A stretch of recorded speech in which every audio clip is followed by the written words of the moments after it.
明山国家公园内底，毋但有台湾岛上唯一一座活火山，伊多变的地形甲丰富的生态，互国内外真侪人是拢真介意。也最近呢，有民间的设计公司甲用管处合作，甲园区内底攀远的警察驻在所整理做实验山厝，提供深度的导览，甲互人会当休喘、零加比的所在。希望经历过疫情，互人重新思考人甲大自然的关系。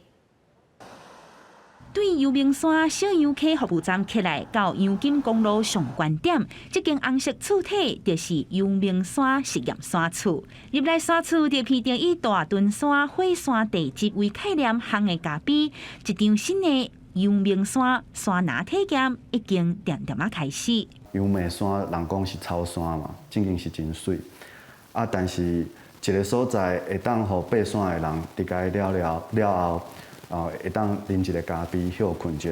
看一个册，还有展览，多元的方式，互人去了解讲人甲自然要安怎相处。 起来到2楼，就那亲像是入来一间巡山员的研究室，有各种野的标本甲贵类的小界，也有爬山员提供的爬山路径。其实这间山厝的前身是民国60年代起的小观音帮社，当时是警察的驻在所，攀远20外栋。去年王耀邦和伊的团队甲用管处，在文化部甲台湾设计研究院的专案内底，甲设计和品牌的概念引进，打造国家公园内的山厝美术馆。阳明山国家公园来讲哦，今年已经第36年啊，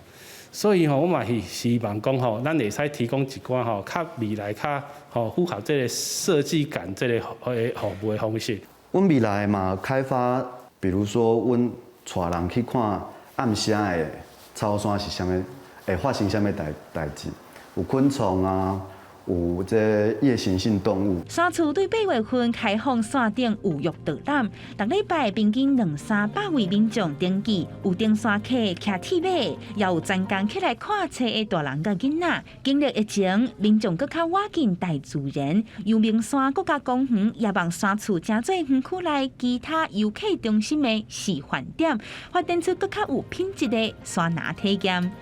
记者民警曾派文台北报道。